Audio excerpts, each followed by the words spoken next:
é Breno. Agradeço o convite da Karen, da Oyara. Eu falar também um pouco, eu fiquei um pouco intimidado com o convite, né? Porque para tratar de uma tragédia tão grande, tão delicada, assim, eu fico um pouco reticente, isso me causa também sentimentos, assim. Eu fui chamado, mas assim, eu aceitei o convite porque eu acho que realmente é importante, né? Tocar nesse assunto que é meio um assunto sem palavras, assim. Um pouco essa ideia do que eu tenho para falar com vocês que me motivou também o título que eu dei para essa fala, né, que é da irresponsabilidade sem escala, né, de pensar uma coisa que é sem precedente, assim, uma coisa que realmente não tem como falar disso, enfim. Mas a gente tenta, né, para não passar em branco, que também é o pior, né. Então eu vou tentar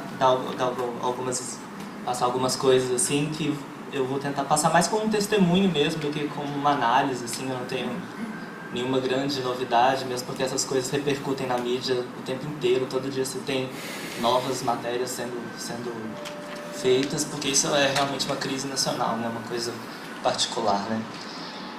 Bom, então eu queria começar falando assim que consequências trágicas de grandes projetos não são novidade nenhuma, né? Catástrofes, elas são um resultado previsível dessa máquina, né? Dessa própria máquina de grandes projetos. Para quem defende esse tipo de coisas, eles chamam, né, de consequências incontornáveis ou mal necessário, né? Essas coisas desse tipo. Bom, sem portanto dizer que a tragédia de Mariana seja uma exceção, eu creio que vocês concordarão comigo que ela foi uma tragédia excepcional, né? O maior desastre ambiental do país, a Fukushima brasileira, né? Foi como ela repercutiu na vida. Eu queria reter um pouco dessa comparação com Fukushima, porque eu acho que isso traz um pouco dessa dimensão da tragédia. Ela partilha dessa dimensão sem escala, né? Que eu vou tentar abordar aqui. E que explica um pouco dessa excepcionalidade, né? Esse excepcionalismo desse caso.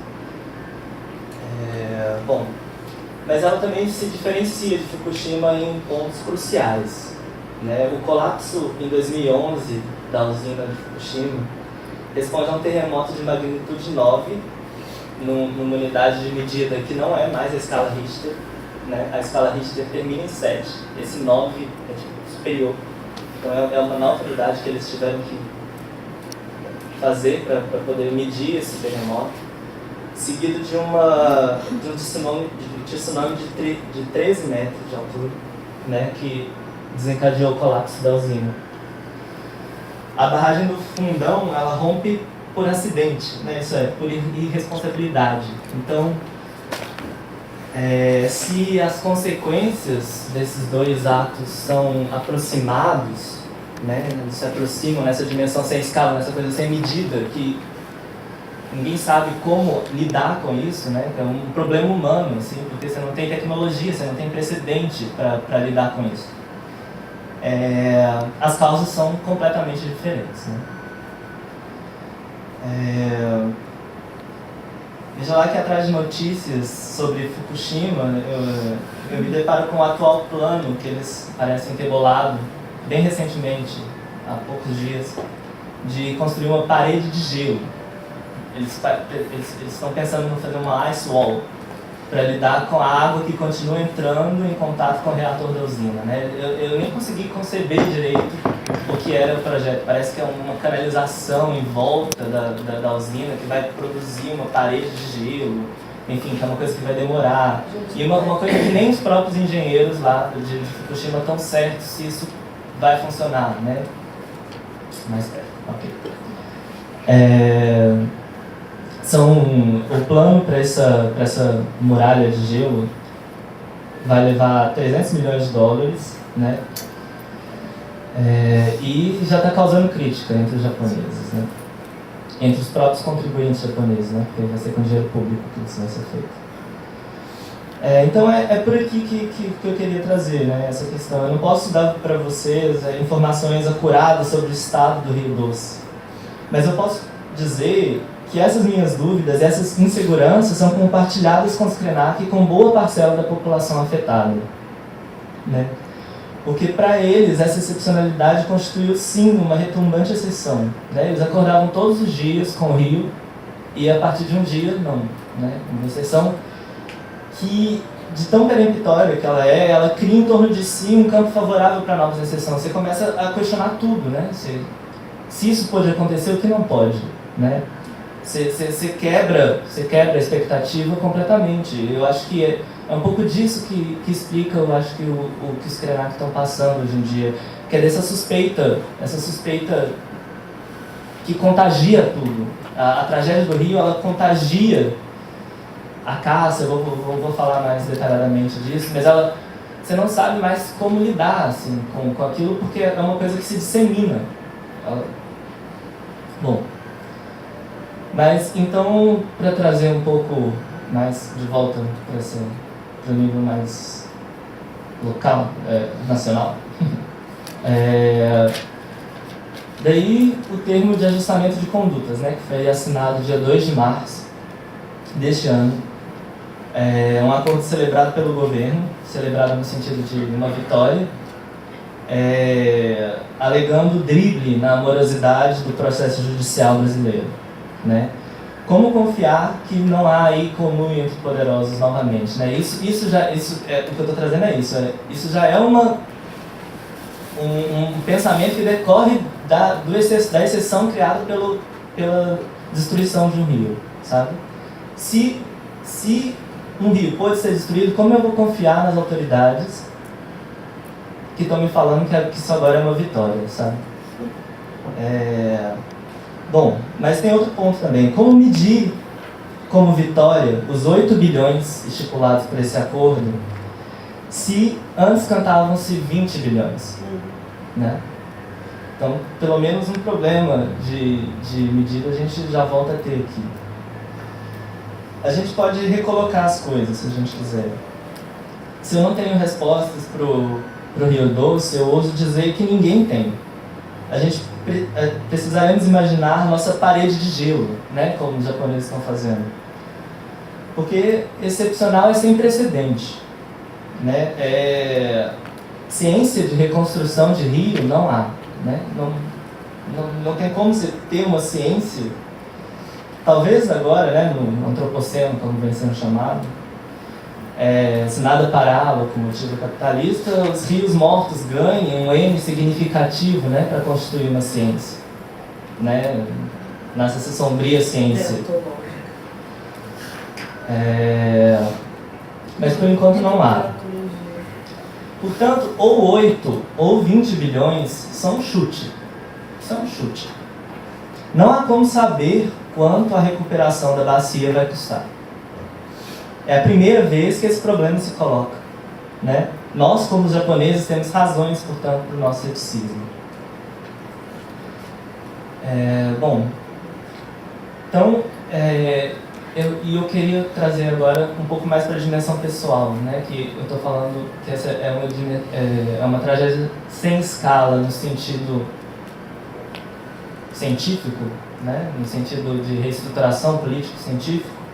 Mas eu também senti essa falta de escala na minha própria forma de lidar com o rompimento, né, e a destruição de Bento Rodrigues.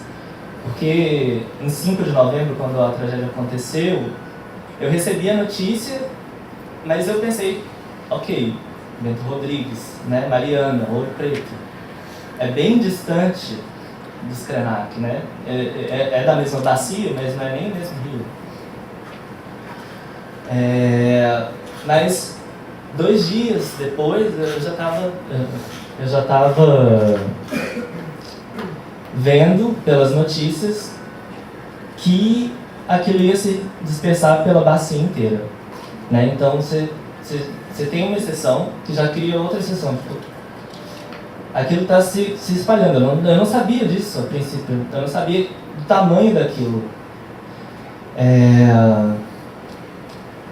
E aí uma terceira, tipo, nossa, de novo, assim, um terceiro nossa. Ver que aquilo não ia simplesmente passar, né? Por mais que a Samarco chame isso de pluma, né? Eles chamam, um belo eufemismo que eles dão para isso, pluma de minério que passou. os resíduos pesam e ficaram, né? Então, foi dia 5, mais ou menos 5 dias depois, que a lama chegou, passou por Resplendor, né, que é a cidade mais próxima de onde está localizada a terra dos Krenak. E foi vendo a reação da anciã com quem eu trabalhei na dissertação, que viralizou um vídeo no Facebook dela chorando, assim, tentando quando ela conseguia falar alguma coisa, ela falava na língua, assim, talvez vocês tenham visto isso, a Dejanira. Aí aquilo me abalou profundamente, né? Eu estava aqui no Rio, terminando a dissertação, e eu falei, não dá, tem que ir para lá, e aí eu resolvi ir para lá. E eu liguei antes de ir, né, e o pessoal falou, tipo, cara, tá um cheiro de podre horrível aqui, né, porque junto com a lama vem o corpo, né, dos peixes, assim, que atracava na margem. Então, eles estavam falando que não estavam nem conseguindo ficar perto da margem do rio de tanto fedor que era a putrefação dos corpos de peixe. E os Krenak esperaram, né, depois dessa catástrofe, alguma decência, né, do governo, assim, mas não aconteceu nada. Eles esperaram 2 dias, ninguém apareceu para falar nada. E aí, os Krenak que não são novatos, né, nesse negócio de catástrofe, depois eu vou colocar um por um, eles já sabem lidar com isso. Eles ocuparam a Estrada de Ferro Vitória Minas, né? Que, para quem não sabe, é uma estrada controlada pela Vale, e que escoa a produção mineral do estado de Minas inteiro até o porto, né? No Vitória. E foi no último dia da ocupação que eu cheguei lá, e aí eu me deparei com... Bom, primeiro eu fui para a aldeia, não tinha praticamente ninguém na aldeia, estava todo mundo na ocupação da ferrovia. E aí eu cheguei e me deparei com o quê? Com crianças, né? As crianças, porque com quem você deixa as crianças, né, numa situação dessa? E eles estavam especialmente preocupados porque estava em vias de ser executado um mandato de segurança também, né, para reintegração de posse. E ao mesmo tempo, estavam mulheres, crianças, alguns homens, mas as lideranças mesmo do povo estavam em uma reunião com a diretoria da Vale, né? Reunião para a qual eles fizeram questão de pegar a água do rio, colocar em garrafinhas assim, levar um peixe morto, colocar assim na cara da galera, enfim, para tentar passar um pouco da dimensão, né, do que era isso que eles estavam vivendo, porque é muito fácil, né, esse deslocamento, né, que a administração pública obriga os povos a fazer, né, se deslocar. Acho que isso já estava um pouco na sessão de manhã, né, que é o deslocamento, assim, você tem que sair do seu ambiente para poder negociar, né, então é você que tem que ir atrás das coisas. Bom, mas enquanto essas lideranças estavam lá negociando com a Vale, alguns jovens, né, estavam lá e eles estavam preparando como armas. Eu acho que isso também é muito significativo, me marcou muito, eles preparando como armas balões cheios de água do rio, né? Eles falavam que se os policiais chegassem, eles iam pegar balões cheios de água do rio e tacar na galera. Bom, e em meio a isso tudo, claro, tinha ativistas, né? Greenpeace passou por lá, BBC, Estado de São Paulo. E no fim da tarde, quando eles já estavam assim, bem tensos mesmo, finalmente chega esse grupo que foi se reunir com a Vale. Eles se reuniram, discutiram e anunciaram que eles tinham obtido, né, o que eles pediram, né, os danos imediatos. Assim, foi um clima de vitória parcial, assim, né. Bom, mas é isso, né? É a vitória de um primeiro passo para tentar reconstituir uma sociedade, né? Que agora, enfim,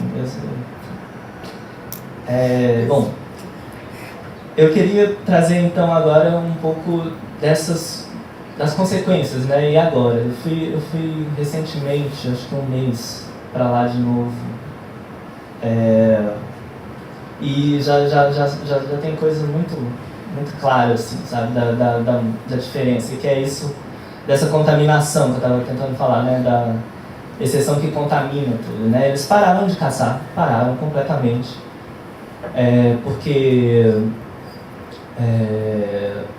eles pensam de forma correta, assim, no meu entender, que as caças bebem água do rio e que, portanto, a caça já vai estar contaminada. Então não adianta nada caçar porque a caça já está contaminada.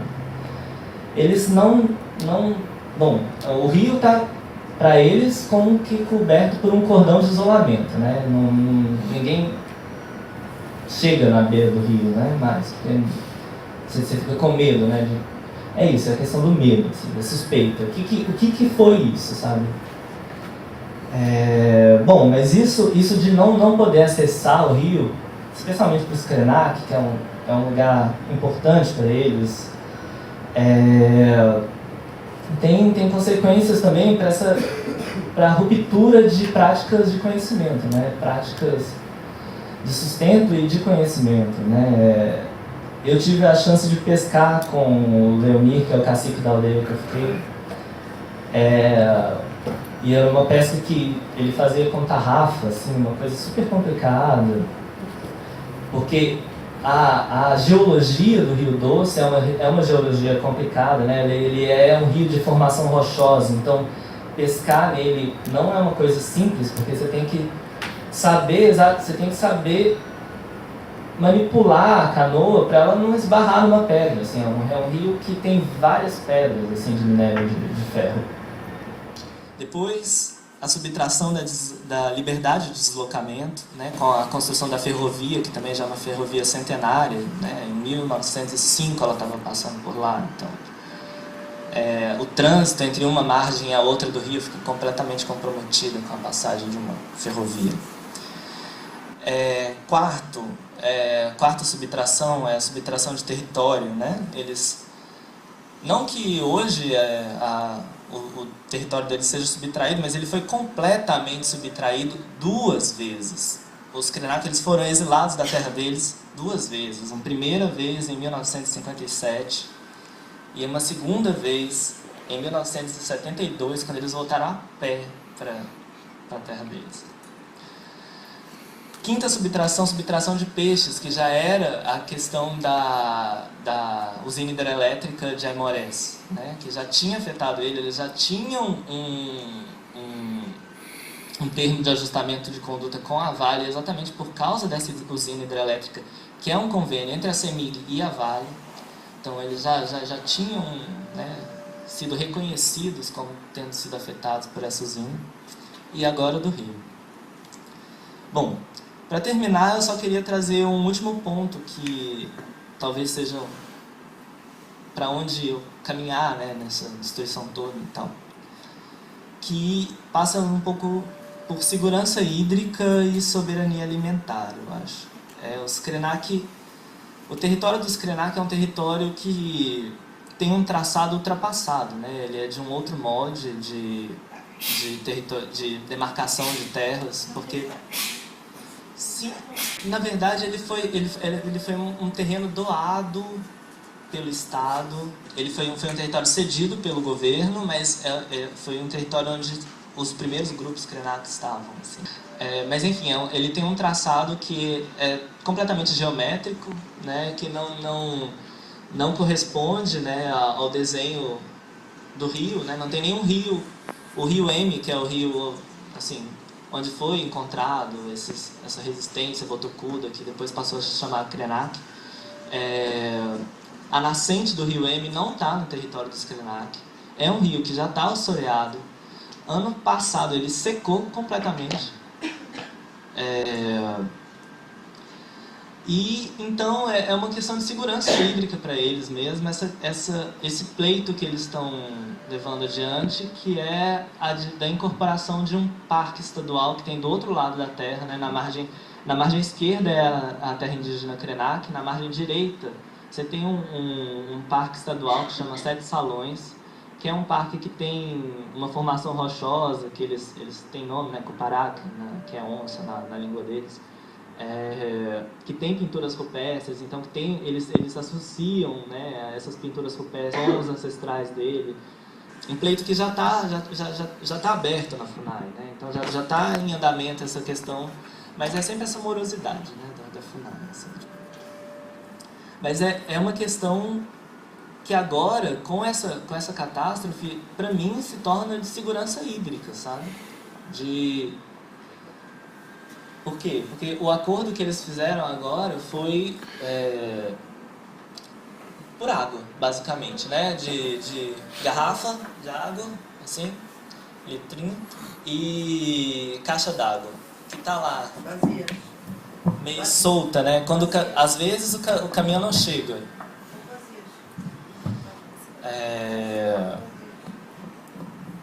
Bom, é isso. E eu só queria trazer um pouco como ironia disso tudo, eu fiz questão de trazer essa garrafinha que é a água mineral Krenak.